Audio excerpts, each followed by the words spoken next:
I want to start with the start of the movie because there's a very intentional choice that you guys make as filmmakers about saying we know how the story's going to end.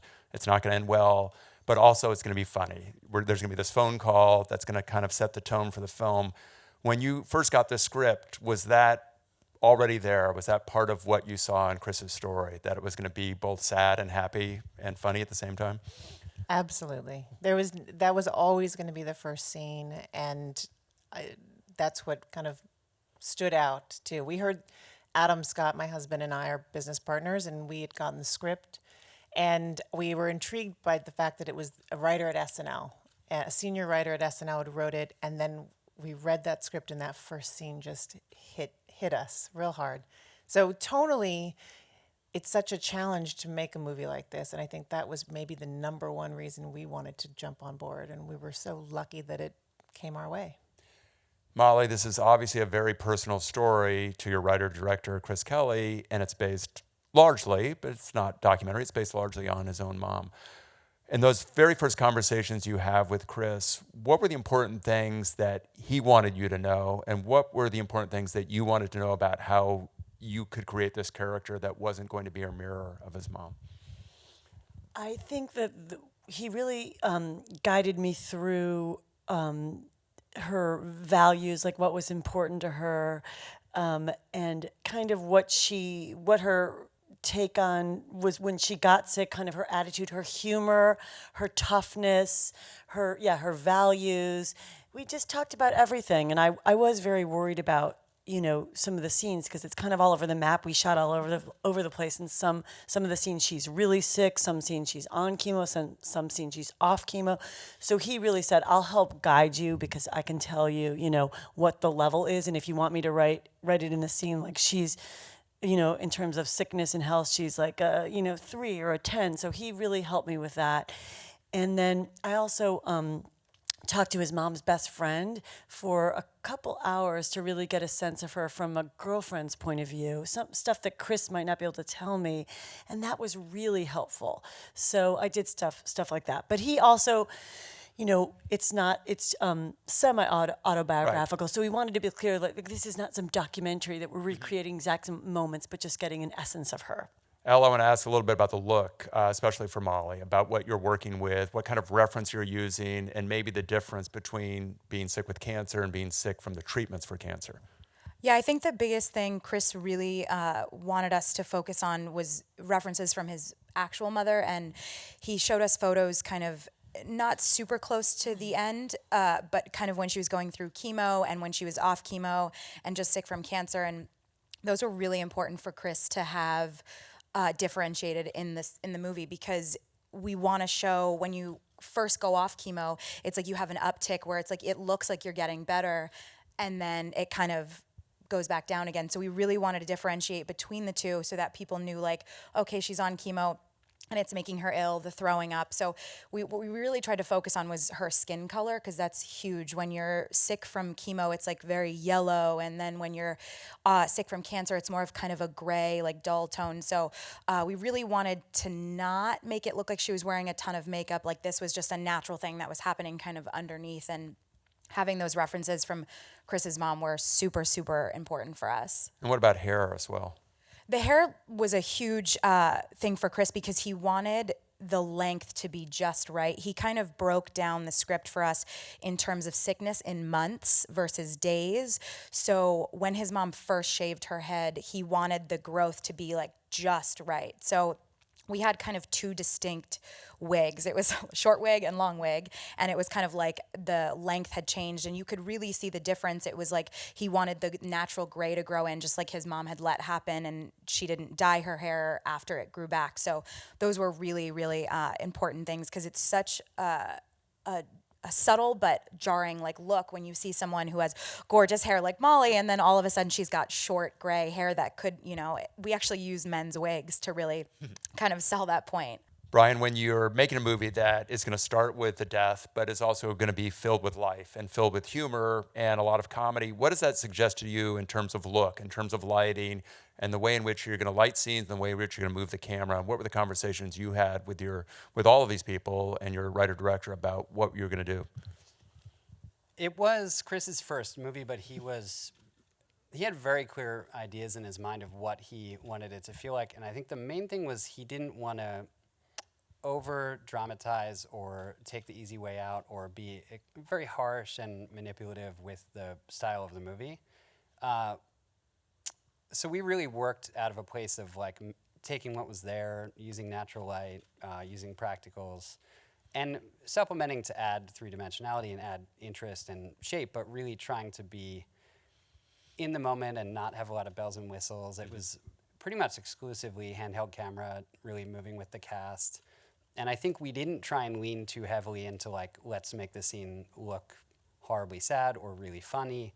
We really just let rooms look like real places and moved based on the actors and tried to not have a lot of artifice around it, which is a really freeing way to work and also a quick way to work, which was really helpful with how much we had to do every day.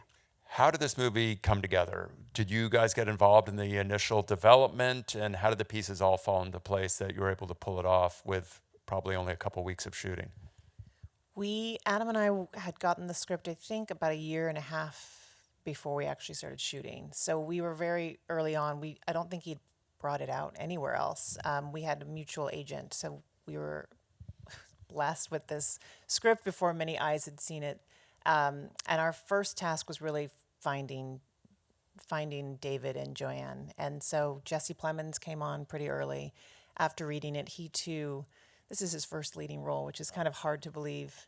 It was so different from anything else he'd done that I think he leapt at the chance to do it. And then Molly came on board soon after. And I think we all thought we had a little bit more time to prep, but as things happen, right when we thought, okay, we'll just start putting the feelers out and check in about financing, it came together very quickly. So we had officially 3 weeks of prep.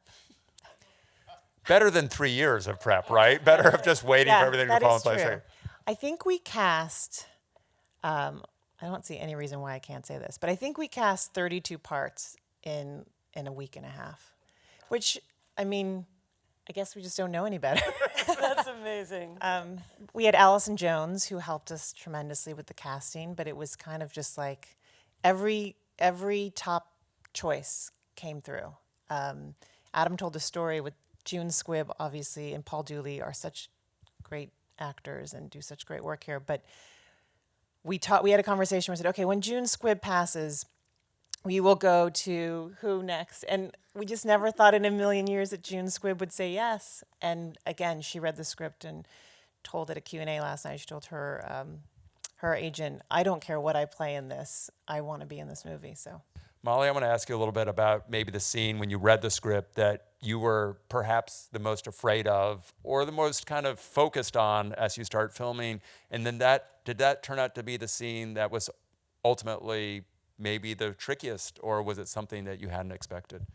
Oh, yeah, the scene that I found was the hardest was the very end when I'm really weak and I fall in the shower and I feel embarrassed and then I really want to let go and give up. So I've never done a scene like that before, so I was really worried about it. And I remember thinking, God, I'd cried so much during all the shooting that I was like, God, I don't know if I have it in me. But I remember it was so, she's so weak and she's leaning on me. So I was really worried about that scene, but I am so glad that it came out okay. And, she's whispering, she barely has a voice. So I was really worried, but Jesse's so great and Chris really helped me and he liked that it was quiet. So I'm so glad that it came out okay. When you watch a movie like this, you certainly leave the theater thinking about the people who are important to you and their relationship to you and what you need to tell them or things you might have said. When you're making a movie like this, do you go through the same thing? Molly, you're kind of nodding a little bit.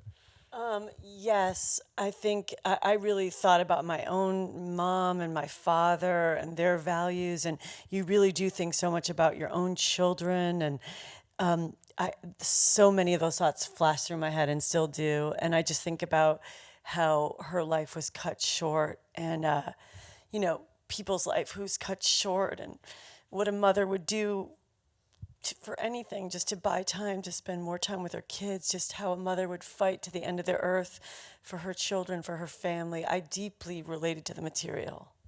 Elle, Brian, what about Yeah, I mean, I have 2 small kids, and it definitely made me, I don't know, coming home every day after making a movie like this, was an amazing opportunity, but even more draining than some. I mean, the days are always long, but I think we all just cared even more about this movie and did such powerful work many days in a row. Coming home, it really made me just appreciate how lucky I am to have my family. Elle? It was actually kind of crazy when I read the script because I had dealt with issues with my mom's health, and whenever we'd shoot super late nights, my parents were on the East Coast, so it was kind of nice to be able to call them like 3 in the morning. My mom was up at 6 getting ready for work, and I could just kind of talk to her about my day. And it was just nice that, like, you know, my mom had horrible health issues and we almost lost her, that I could still have that relationship with her and share these moments of, I'm working on this really, really powerful movie, and it's just amazing that I can still make this phone call at the end of the day to like tell you about my day. So it was really, really an amazing experience to be a part of. Naomi? The performances in the film, even when I've seen it, 50, 60, 70 times now, all of them are fantastic, but Molly and Jesse just connect. It made us connect in so many ways. Just even looking at a monitor, I felt like I was lucky. I had my husband on set every day, so we would have like a little shorthand, just look at each other, and we would know like, okay, this is intense, and it's a wonderful experience to be in watching these 2 people, especially that last scene, where you really just see yourselves as a son or as a daughter or as a parent. It's hard not to connect in any universal way. Thank you guys so much. And thank you guys for coming out.